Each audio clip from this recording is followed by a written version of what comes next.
Soģu 3. nodaļa. Un šīs ir tās tautas, ko tas kungs atstāja, lai Izrēlu pārbaudītu, proti visus tos Izrēlā, kas neko nezināja no kariem, kādi bija Kanānā bijuši. Un vienīgi tādēļ, lai Izrēla bērnu pēcnācēji zinātu un mācītos, kā kari jāved, tie, kas iepriekš nebija karu zinājuši. 5 filistiešu valdnieki un visi kanānieši, sidonieši un hīvieši, kuri dzīvoja Libanonas kalnos no Bāl-Hermona kalna līdz ceļam uz Hamatu. Šie bija, lai pārbaudītu Izrēlu, lai zinātu, vai tie klausīs tā kunga baušļiem, ko viņš kā pavēli bija caur Mūzu devis viņu tēviem. Un Izraēla bērni dzīvoja kanāniešu, hetiešu, amoriešu, ferisiešu, hīviešu un jebusiešu vidū. Un tie sev ņēma viņu meitas par sievām un deva savas meitas viņu dēliem un kalpoja viņu dieviem. Un tā Izraēla bērni darīja to, kas ļauns tā kunga acīs.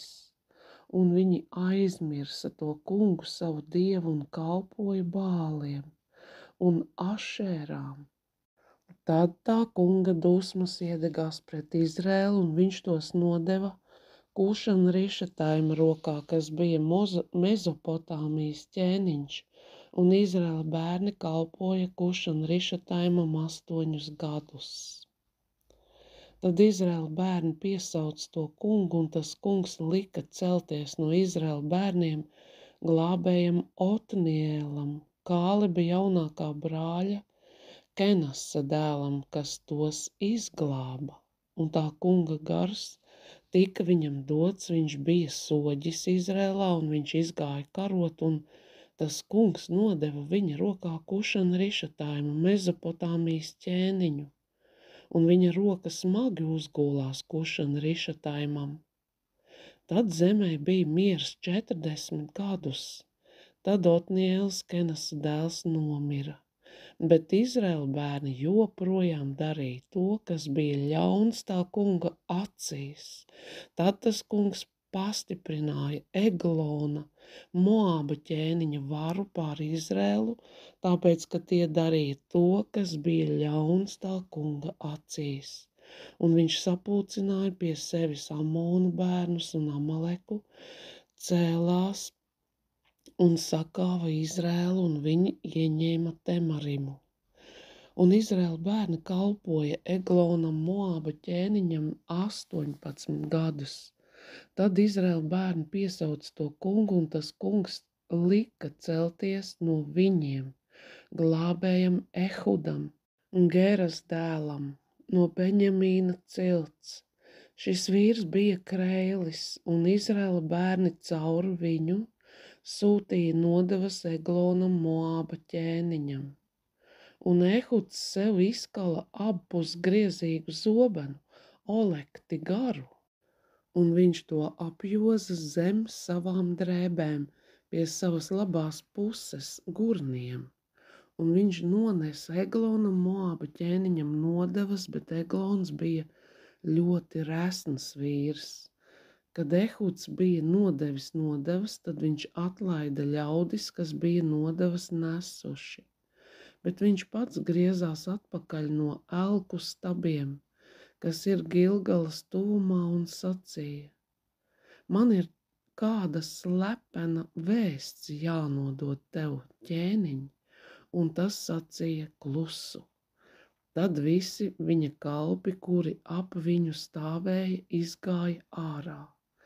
Ehuds iegāja pie viņa, bet viņš sēdēja vēsā augštelpā, kura bija viņam atsevišķi nodalīta. Un Ehuds viņam sacīja: man ir tev jānodod Dieva vēstījums. Tad Eglons piecēlās no sava sēdekļa, un Ehuds izstiepa savu kreiso roku un satvēra zobenu no labajiem sāniem un iedūra to viņam vēderā. ka gan asmens, gan spals iegāja viņā, un tauki ieslēdza asmeni, jo viņš neizvilka zobenu no viņa ķermeņa. Tad Ehuds iznāca stabu ailē, aizvēra aiz sevis augštelpas durvis un aizslēdza tās. Kad viņš bija izgājis ārā, tad Eglona kalpi nāca un redzēja, un lūk, augšējās istabas durvis bija aizslēgtas, un tie sprieda, viņš laikam atvieglojis vēsās telpas atsevišķā nodalījumā.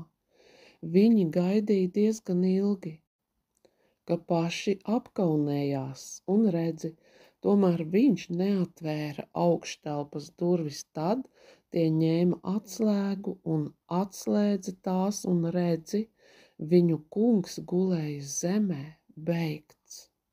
Bet Ehuds izbēga, kamēr tie tur gaidīja, viņš jau bija pagājis garām elku stabiem un aizbēga Seīra virzienā.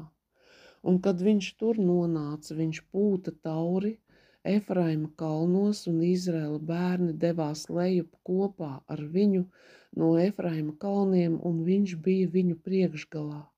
Un viņš tiem sacīja: steidzieties man līdzi, jo tas kungs ir jūsu ienaidniekus Moāba ļaudis nodevis jūsu rokā. Un tie devās viņam līdzi no kalna lejā un atņēma Moābiešiem Jordānas braslu, un tie neļāva nevienam iet pāri. Toreiz viņi nogalināja ap 10 000 moābiešu vīru, kas visi bija krietni un spēcīgi karotāji, un neviens neizglābās. Tā Moābs tika tanī dienā pazemots un pakļauts Izraēla bērnu varai, un zemē bija miers 80 gadus. Un Ehudam sekoja Šamgars, Anata dēls. Viņš nogalināja 600 filistiešu vīru ar vēršu dzenamo nūju, un arī viņš atbrīvoja Izrēlu.